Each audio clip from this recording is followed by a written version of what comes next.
সুন্নিয়তের তরে যান অশেষ অবদান, তিনি আশিকদের ইমাম আহমদ রাজা খান।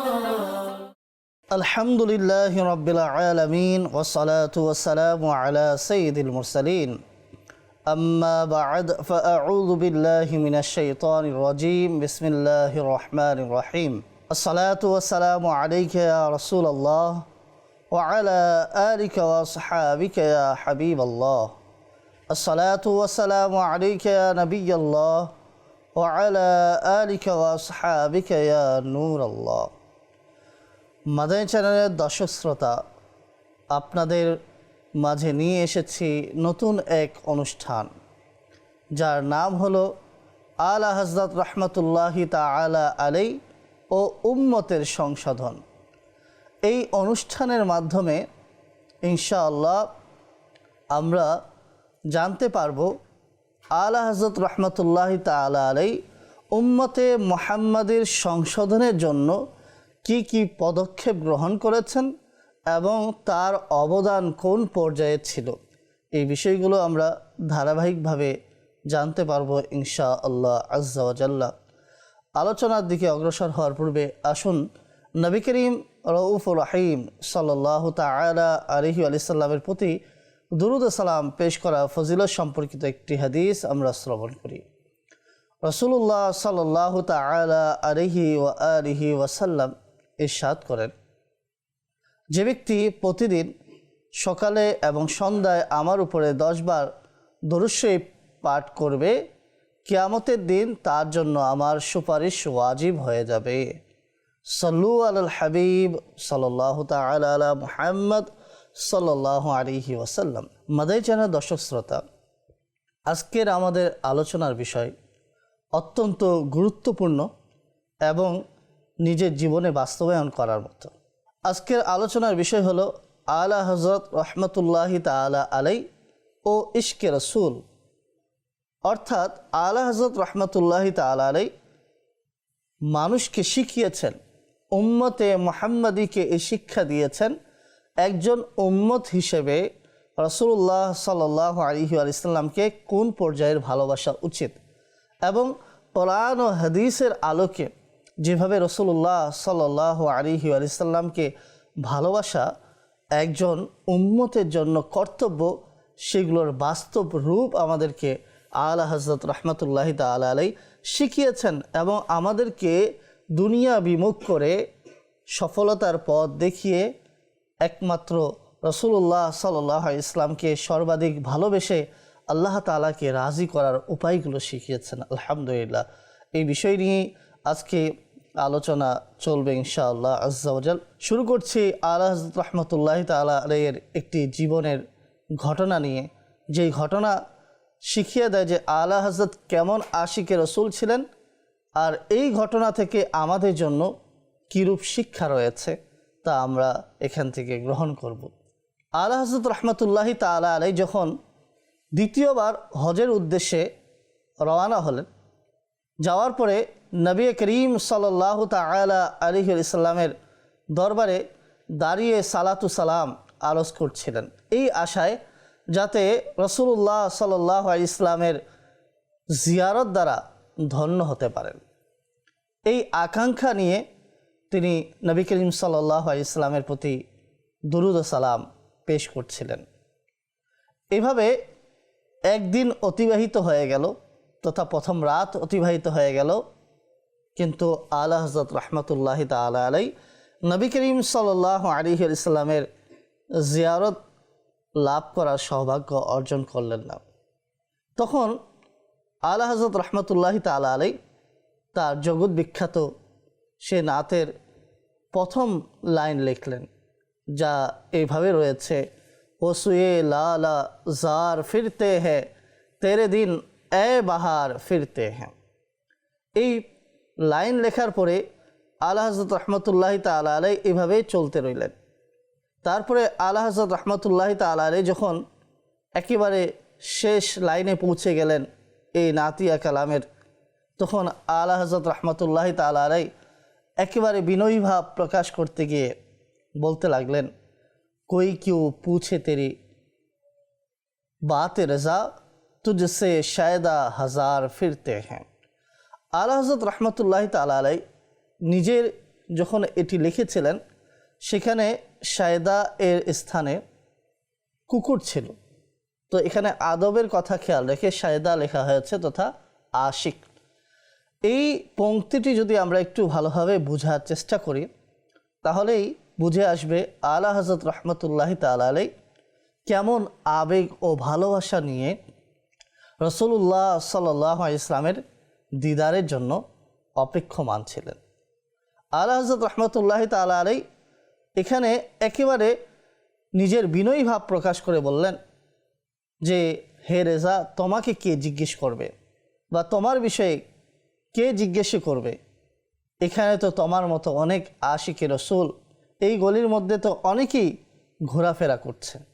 এইভাবে যখন আলা হযরত রাহমাতুল্লাহি তাআলা আলাইহি নিজের এই নাতিয়া কালামের শেষ লাইন বললেন, তখন আলা হযরত রাহমাতুল্লাহি তাআলা আলাইহির সৌভাগ্য হলো এবং আলা হযরত রাহমাতুল্লাহি তাআলা আলাইহি জাগ্রত চোখে নবী করিম সাল্লাল্লাহু আলাইহি ইসলামের দিদার করার সৌভাগ্য অর্জন করলেন।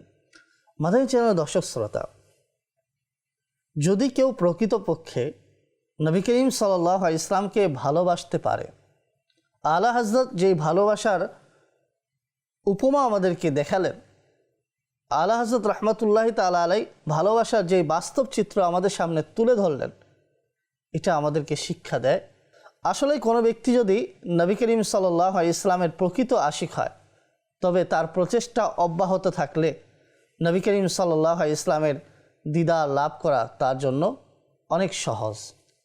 আর নবী করিম সাল্লাল্লাহু আলাইহি ইসলামের দিদার লাভ এটি তো অনেক বড় সৌভাগ্যের বিষয়।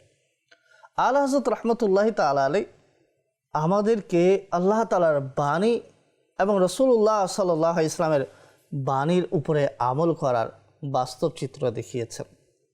আল্লাহ সুবহানাহু ওয়া তাআলা পবিত্র কোরআন কারীমের মধ্যে ইরশাদ করেছেন, বিসমিল্লাহির রহমানির রহিম, কুল ইন কুনতুম তুহিব্বুনাল্লাহ ফাত্তাবিউনি ইউহিব্বুকুমুল্লাহ। এখানে বলা হয়েছে, হে হাবিব আপনি বলুন, যদি তোমরা আল্লাহকে ভালোবাসতে চাও তাহলে আমার অনুসরণ করো, আল্লাহ তোমাদেরকে ভালোবাসবেন। এই আয়াতের মধ্যে আমরা যা বুঝতে পারি তা হলো, কেউ যদি আল্লাহ তাআলার মাহবুব হতে চায়, আল্লাহ তাআলার প্রিয় বান্দা হতে চায়, তাহলে তার উচিত হলো সে যেন রাসূলুল্লাহ সাল্লাল্লাহু আলাইহি ইসলামের আনুগত্য করে রাসূলুল্লাহ সাল্লাল্লাহু আলাইহি ইসলামকে ভালোবাসে, তাহলেই তার দ্বারা আল্লাহ তাআলার মকবুল বান্দা হওয়া সম্ভব হবে। এইভাবে রাসূলুল্লাহ সাল্লাল্লাহু আলাইহি ইসলামের বাণী রয়েছে, লা ইউমিনু আহাদুকুম হাত্তা আকুনা আহাব্বা ইলাইহি মিন ওয়ালিদিহি ওয়া ওয়ালাদিহি ওয়ান নাসি আজমাইন। হাদিসের ভাবার্থ হলো, তোমাদের মধ্যে হতে কোনো ব্যক্তি ততক্ষণ পর্যন্ত পরিপূর্ণ মুমিন হতে পারবে না যতক্ষণ না তার নিকট তার পিতামাতা, তার সন্তান সন্ততি এবং সকল মানুষ থেকে আমি তার কাছে বেশি প্রিয় হব না। এই হাদিসের ভাবার্থ থেকে আমরা বুঝতে পারলাম যে বলা হলো যে রাসূলুল্লাহ সাল্লাল্লাহু আলাইহি ইসলাম যদি সব কিছু থেকে সর্বাধিক প্রিয় কারো কাছে না হন তাহলে সেই ব্যক্তি প্রকৃত মুমিন হতে পারে না। আল্লাহু আকবার। আলা হযরত রাহমাতুল্লাহি তাআলা আলাইহি এর জীবনী যদি আমরা দেখি, তিনি সব ক্ষেত্রে রাসূলুল্লাহ সাল্লাল্লাহু আলাইহি ইসলামের ভালোবাসার দিকে খেয়াল রেখেছেন। রাসূলুল্লাহ সাল্লাল্লাহু আলাইহি ইসলামের ভালোবাসাকে নিজের হৃদয়ের প্রশান্তির মাধ্যম বানিয়েছেন। আমরা যদি দেখি, আলা হযরত রাহমাতুল্লাহি তাআলা আলাইহির একটি লিখিত কিতাব রয়েছে, হাদায়েকে বখশিশ, যেটি নাতের কিতাব। নবী করিম সাল্লাল্লাহু আলাইহি ইসলামের প্রশংসায় এমন এমন পংক্তি লিখেছেন, এমন এমন কালাম লিখেছেন যা শুনলে মানুষের হৃদয়ের মধ্যে রাসূলুল্লাহ সাল্লাল্লাহু আলাইহি ইসলামের ভালোবাসা বৃদ্ধি পায়, যা শোনার মাধ্যমে ইশকে রসুল বেড়ে যায়। এবং এক একটি পংক্তি এমনও রয়েছে যা শোনার মাধ্যমে মানুষের চোখ থেকে অশ্রু প্রবাহিত হয় এবং নবী করিম সাল্লাল্লাহু আলাইহি ইসলামের প্রতি যেরূপ ভালোবাসা হওয়া দরকার সেই ভালোবাসার তার মাঝে ভেসে আসে। তো আমরা আলা হযরত রাহমাতুল্লাহি তাআলা আলাইহি জীবনী যদি দেখি, যে আলা হযরত রাহমাতুল্লাহি তাআলা আলাইহি সবসময় নবী করিম সাল্লাল্লাহু আলাইহি ইসলামের প্রশংসা লেখার ক্ষেত্রে উৎসাহী থাকতেন। নবী করিম সাল্লাল্লাহু আলাইহি ইসলামের শানে কেউ বিন্দু পরিমাণ যদি বেয়াদবি করত, সেটির উত্তম রূপে দলিল সহকারে আলা হযরত রহমতুল্লাহি তাআলা আলাইহি সেটা জবাব দিতেন, এবং এমন জবাব দিতেন যে যারা প্রতিদ্বন্দ্বী ছিল তারা সেটার উত্তর দিতে অক্ষম থাকত। একটি বিষয় বলা প্রয়োজন মনে করছি, ইশকে রসুল আমরা শুনি, মোহাব্বতে রসুলও শুনি। আসলে এই মোহাব্বত আর ইশক এই দুটার মধ্যে পার্থক্য কেমন? মোহাব্বত কোন সীমা পর্যন্ত থাকলে সেটাকে মোহাব্বত বলা হয়, আর কোন সীমা অতিক্রম করলে সেটাকে ইশক বলা হয়। তো আমরা বলে থাকি আশিকে রসুল, ইশকে রসুল, এটা দ্বারা উদ্দেশ্য কী? তো এই পার্থক্য সম্পর্কে আমরা যদি লক্ষ্য করি, ইহইয়াউল উলুম গ্রন্থের মধ্যে হুজ্জাতুল ইসলাম হযরত সৈয়দনা ইমাম মুহাম্মদ বিন মুহাম্মদ গাযালি রহমতুল্লাহি তাআলা আলাইহি তিনি মোহাব্বতের সংজ্ঞা দিয়েছেন। বলেন, কোনো সুস্বাদু বস্তুর দিকে, কোনো মজাদার বস্তুর দিকে যদি হৃদয়ে ধাবিত হয় তাহলে সেটাকে বলা হয় মোহাব্বত, ভালোবাসা। আর যখন এই ধাবিতটা আস্তে আস্তে বৃদ্ধি পেতে থাকে এবং এটা শক্তিশালী হয়ে যায়, মজবুত হয়ে যায়, তখন এটাকে ইশক বলা হয়। তার মানে আমরা বুঝতে পারলাম, যেখানে ভালোবাসা শেষ হয় সেখানে ইশকের শুরু হয়।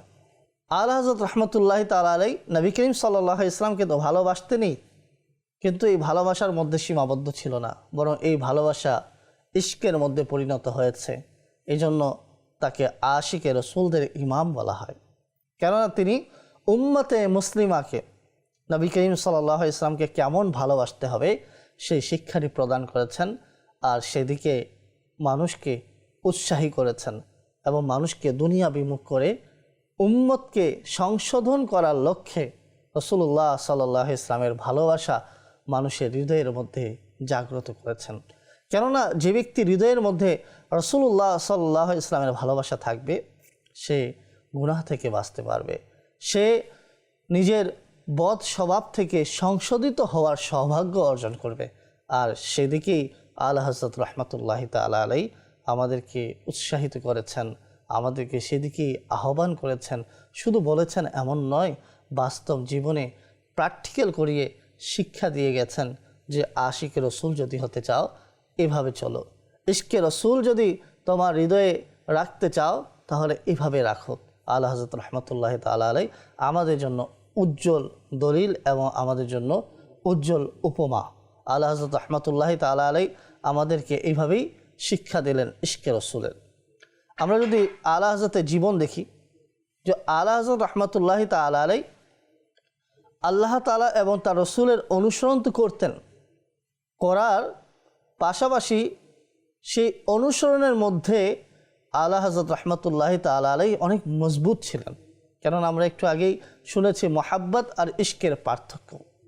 এবার যদি আমরা একটা হাদিস লক্ষ্য করি, হযরতে সাহাল বিন আবদুল্লাহ রহমতুল্লাহি তাআলা আলাইহি বলেন, আল্লাহ তাআলাকে ভালোবাসার আলামত নিদর্শন হলো কোরআনকে ভালোবাসা, আর কোরআনকে ভালোবাসার আলামত নিদর্শন হলো নবী করিম রউফুর রহিম সাল্লাল্লাহু আলাইহি ইসলামকে ভালোবাসা। আর সর্বশেষ নবী সাল্লাল্লাহু আলাইহি ইসলামকে ভালোবাসার আলামত হলো নবী করিম সাল্লাল্লাহু আলাইহি সাল্লামের সুন্নতকে অনুসরণ করা। আর এই সবগুলোর ভালোবাসার নিদর্শন হলো আখিরাতকে ভালোবাসা, এবং আখিরাতের ভালোবাসার আলামত হলো দুনিয়ার যতটুকু প্রয়োজন ততটুকু গ্রহণ করা, বাকিকে ঘৃণা করা। এটাই হলো ভালোবাসার আলামত। মাদানী চ্যানেল দর্শক শ্রোতা, আমরা আলা হযরত রহমতুল্লাহি তাআলা আলাইহি ইশকে রসুল এর শিক্ষা জানছিলাম। এগুলো শোনার মধ্যে সীমাবদ্ধ থাকলে হবে না। রাসূলুল্লাহ সাল্লাল্লাহু আলাইহি ইসলামের ভালোবাসাকে সব কিছুর ঊর্ধ্বে প্রাধান্য দিতে হবে, তাহলেই আমরা সফল হতে পারবো এবং আমরা আলা হযরত রহমতুল্লাহি তাআলা আলাইহির পথে চলতে পারবো এবং আমাদের জীবনেও অনেক সফলতা আসবে। রাসূলুল্লাহ সাল্লাল্লাহু আলাইহি ইসলামকে ভালোবাসার কিছু উপকারিতা উপস্থাপন করছি। যারা রাসূলুল্লাহ সাল্লাল্লাহু আলাইহি ইসলামকে বেশি ভালোবাসে, তাদের হৃদয়ের মধ্যে আল্লাহ তাআলা ঈমানকে গেঁথে দেন। তাদের ঈমানের উপরে অটল থাকার সৌভাগ্য এবং ঈমানের উপরে মৃত্যুবরণ করার সৌভাগ্য হয়। আল্লাহ সুবহানাহু ওয়া তাআলা এমন ব্যক্তিদেরকে হযরতে জিবরিল আমিন আলাইহিস সালামের মাধ্যমে সাহায্য করে থাকেন, তাদেরকে চিরস্থায়ী জান্নাতে প্রবেশ করান, যেই জান্নাতগুলোর নিচে নহর প্রবাহিত রয়েছে, এবং তাদেরকে তাদের আকাঙ্ক্ষার ঊর্ধ্বে নেয়ামত দ্বারা ধন্য করা হয়। আর সব থেকে বড় নেয়ামত হলো যারা রাসূলুল্লাহ সাল্লাল্লাহু আলাইহি ওয়াসাল্লামকে ভালোবাসে, আল্লাহ তাআলা তাদের উপরে রাজি হয়ে যায়। আমরা জানি উভয় জগতে কামিয়াব হওয়ার একটি মাত্র উপায়, সেটি হলো আল্লাহ সুবহানাহু ওয়া তাআলাকে রাজি করা। আলা হযরত রাহমাতুল্লাহি তাআলা আলাইহি তিনি 1272 হিজরির 10 শাওয়ালে জন্মগ্রহণ করলেন। এই মহান ব্যক্তির আগমনের কারণে পৃথিবীর মাঝে একটি আলো ছড়িয়ে পড়ল, মানুষের মাঝে ইশকে রসুলের ঝর্ণা প্রবাহিত হলো, মানুষের হৃদয় ইশকে রসুল কাকে বলে তা জানতে শিখল। আলা হযরত রাহমাতুল্লাহি তাআলা আলাইহি তিনি কেমন আশিকে রসুল ছিলেন। কেউ যখন নবী করিম সাল্লাল্লাহু আলাইহি সাল্লামের ব্যাপারে বিন্দু পরিমাণ বেয়াদবি করত, আলা হযরত তার বিরুদ্ধে কলম উঠাতেন এবং লিখতেন। আর যখন লেখার কারণে মানুষ আলা হযরত রাহমাতুল্লাহি তাআলা আলাইহিকে গালিগালাজ করত, আলা হযরত রাহমাতুল্লাহি তাআলা আলাইহিকে গালি দেওয়ার পাশাপাশি তার পিতাকে নিয়ে গালিগালাজ করত। তো আলা হযরত রাহমাতুল্লাহি তাআলা আলাইহি যখন এই বিষয়ে জানতে পারতেন, ওনাকে বলা হতো, তখন তিনি রাগ করতেন না, বরং বলতেন যে অন্তত বিরোধী যতক্ষণ আমার এবং আমার বংশের বিরোধিতা করছে, আমাদেরকে গালিগালাজ করছে, অন্তত ততক্ষণ তো নবী করিম সাল্লাল্লাহু আলাইহি ওয়াসাল্লামের ব্যাপারে মন্দ কথা বলা থেকে বিরত থাকছে। আল্লাহু আকবার।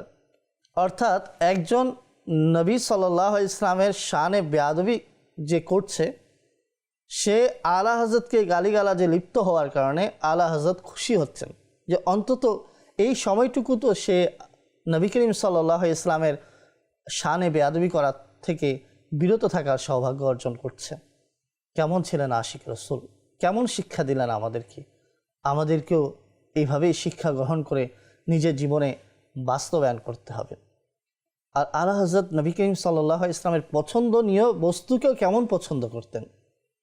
আলা হযরত একবার এক জায়গায় দাওয়াতে গেলেন, ওনাকে দাওয়াত দেওয়া হয়েছিল। তো সেই দাওয়াতের সকলে আলা হযরত রাহমাতুল্লাহি তাআলা আলাইহির জন্য অপেক্ষমান ছিল। আলা হযরত রাহমাতুল্লাহি তাআলা আলাইহি সেই দাওয়াতের মধ্যে দেখলেন যে কিছু শসা রাখা আছে। আলা হযরত রাহমাতুল্লাহি তাআলা আলাইহি সেখান থেকে একটি টুকরো নিয়ে তা আহার করলেন, এরপরে দ্বিতীয়, এরপর তৃতীয়। তখন আলা হযরত রাহমাতুল্লাহি তাআলা আলাইহি দেখলেন অন্যান্য লোকেরাও এই শসার থালার দিকে হাত বাড়াচ্ছে। আলা হযরত রাহমাতুল্লাহি তাআলা আলাইহি সকলকে মানা করে দিলেন এবং আলা হযরত রাহমাতুল্লাহি তাআলা আলাইহি নিজেই সবগুলো শসা খেয়ে ফেললেন। যারা উপস্থিত ছিল তারা অনেক বেশি অবাক হলো।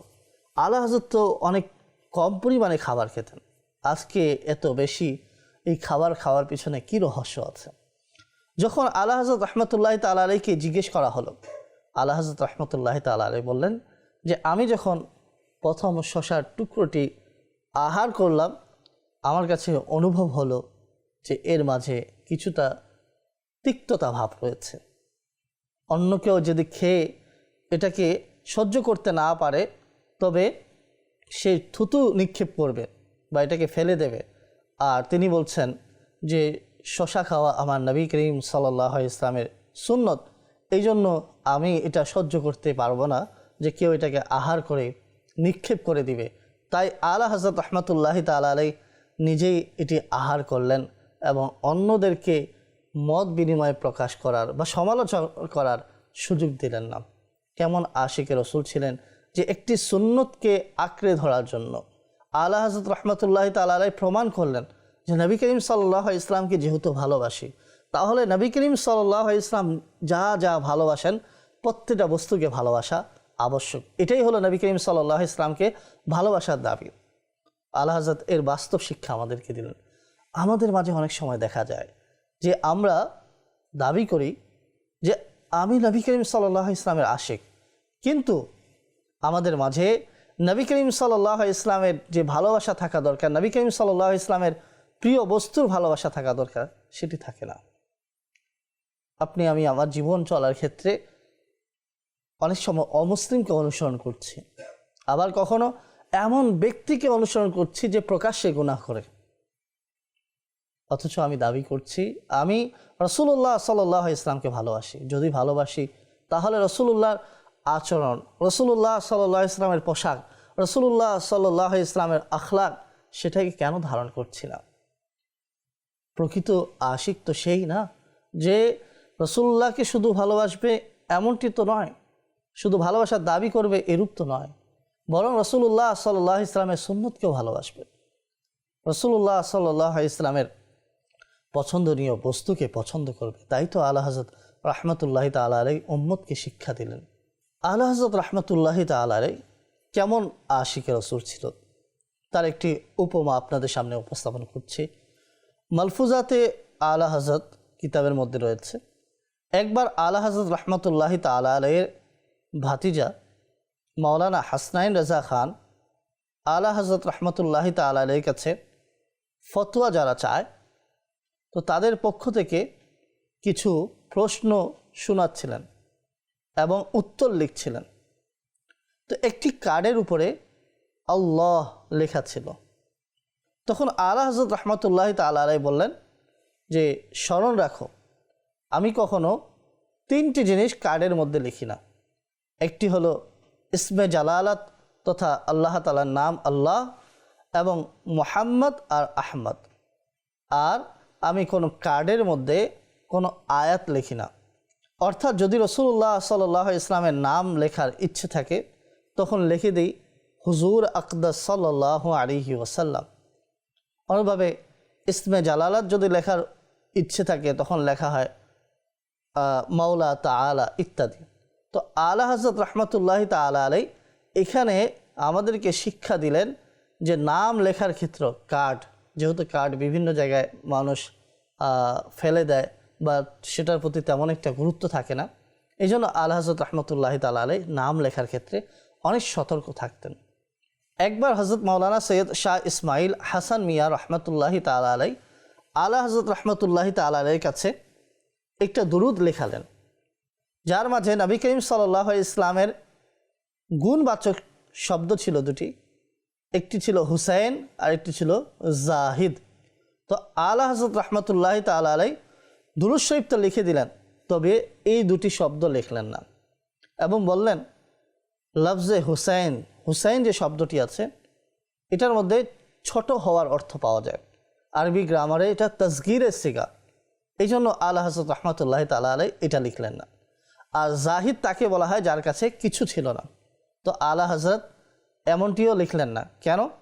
কেননা নবী করিম সাল্লাল্লাহু আলাইহি ইসলাম আল্লাহ তাআলার অনুমতি সাপেক্ষে, আল্লাহ তাআলার প্রদত্ত ক্ষমতায় প্রত্যেকটি বস্তুর মালিক এবং প্রত্যেকটি বস্তুতে হস্তক্ষেপ করার ক্ষমতা রাখেন। এটা আলাদা বিষয় যে নবী করিম সাল্লাল্লাহু আলাইহি ইসলাম বাহ্যিকভাবে নিজের কাছে কিছু রাখতেন না, ধন সম্পদ জমা করতেন না। যেমন আলা হযরত রাহমাতুল্লাহি তাআলা আলাইহি একটি শেরের মধ্যে এই বিষয়টিকে উপস্থাপন করেছেন, মালিকে কৌনैन हैं गो पास कुछ रखते नहीं, दो जहां की नेमतें हैं उनके खाली हाथ में।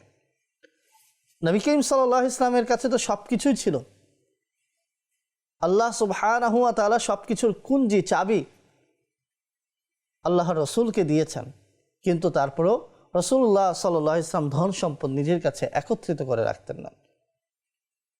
আলা হযরত রাহমাতুল্লাহি তাআলা আলাইহি এই যদি আমরা সত্তা সম্পর্কে জানার চেষ্টা করি, আলা হযরত রাহমাতুল্লাহি তাআলা আলাইহি নিজেকে আল্লাহ তাআলার জন্য উৎসর্গ করা, রাসূলুল্লাহ সাল্লাল্লাহু আলাইহি ইসলামের জন্য উৎসর্গ করতে প্রস্তুত ছিলেন। আলা হযরত রাহমাতুল্লাহি তাআলা আলাইহি ফানাফিল্লাহ ছিলেন, ফানাফির রসুল ছিলেন। আলা হযরত রাহমাতুল্লাহি তাআলা আলাইহি এর যদি আমরা সব কিছু লক্ষ্য করি তাহলে সব দিক থেকে এটাই শিক্ষা পাই যে সব কিছু থেকে রাসূলুল্লাহ সাল্লাল্লাহু আলাইহি ইসলামকে বেশি ভালোবাসতে হবে। আলা হযরত রাহমাতুল্লাহি তাআলা আলাইহিকে কেউ গালি দিলে, আলা হযরতের পরিবারকে কেউ গালি দিলে আলা হযরত স্মরণ রাখতেন, কিন্তু আলা হযরত রাহমাতুল্লাহি তাআলা আলাইহি নবী করিম সাল্লাল্লাহু আলাইহি ইসলামের শানে যদি বিন্দু পরিমাণ বেয়াদবি দেখতেন সহ্য করতে পারতেন না, অন্তরের মধ্যে অস্থিরতা কাজ করত। নবী করিম সাল্লাল্লাহু আলাইহি ইসলামের শানে বেয়াদবির জবাব দেওয়ার জন্য প্রস্তুত থাকতেন, যতক্ষণ পর্যন্ত জবাব দিতেন না ততক্ষণ পর্যন্ত অস্থির থাকতেন এবং তার হৃদয়ের মধ্যে অস্থিরতা কাজ করত, প্রশান্তি পেতেন না। আর যখন উত্তর লিখতেন, এমন উত্তর লিখতেন যে বিরোধীদের মাঝে কারো এই ক্ষমতা থাকতো না যে তা খণ্ডন করবেন। একটি আশ্বাসা আসতে পারে, সেটি হলো যে আলা হযরতের কিতাব যখন পড়া হয় তখন এরূপটা মনে হয় যে আলা হযরত রাহমাতুল্লাহি তাআলা আলাইহি অনেক কঠোর মেজাজের ছিলেন, অথচ আউলিয়া ইকরাম যারা হন, বড় মুফতি ও মুহাদ্দিস হন, তারা তো নম্র হন, নরম মেজাজের হন। আসলে এটি আশ্বাসা, এটা বাস্তবতা নয়। আলা হযরত রাহমাতুল্লাহি তাআলা আলাইহির বাস্তব জীবনী যখন দেখা হবে তো আলা হযরত রাহমাতুল্লাহি তাআলা আলাইহি অনেক নম্র ছিলেন। শুধুমাত্র আল্লাহ তাআলা এবং তার রাসূলের ক্ষেত্রে আলা হযরত রাহমাতুল্লাহি তাআলা আলাইহি কঠোর ছিলেন।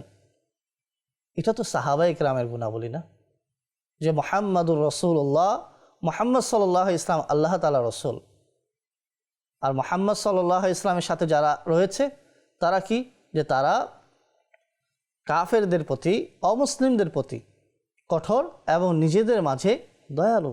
তো আলা হযরত রাহমাতুল্লাহি তাআলা আলাইহি আশিকে রাসূলদের মাঝে নম্র ছিলেন, নরম মেজাজের ছিলেন। যারা আল্লাহ তাআলার শানে, রাসূলুল্লাহ সাল্লাল্লাহু আলাইহি ইসলামের শানে বেয়াদবিমূলক আচরণ করত, তাদের ক্ষেত্রে আলা হযরত রাহমাতুল্লাহি তাআলা আলাইহি কঠোরতা অবলম্বন করতেন। এটা সাহাবায়ে কেরাম আলাইহিম রিদওয়ানের শিক্ষা। আমরা আলা হযরত রাহমাতুল্লাহি তাআলা আলাইহির জীবনী থেকে ইশকে রাসূল শিখতে পারলাম। আল্লাহ সুবহানাহু ওয়া তাআলা আমাদেরকে এগুলো নিজের জীবনে বাস্তবায়ন করার তৌফিক দান করুন। আমিন। সাল্লু আলাল হাবিব সাল্লাল্লাহু তাআলা আলা মুহাম্মদ সাল্লাল্লাহু আলাইহি ওয়াসাল্লাম। সুন্নিয়তের তরে যান অশেষ অবদান, তিনি আশিকদের ইমাম আহমদ রাজা খান।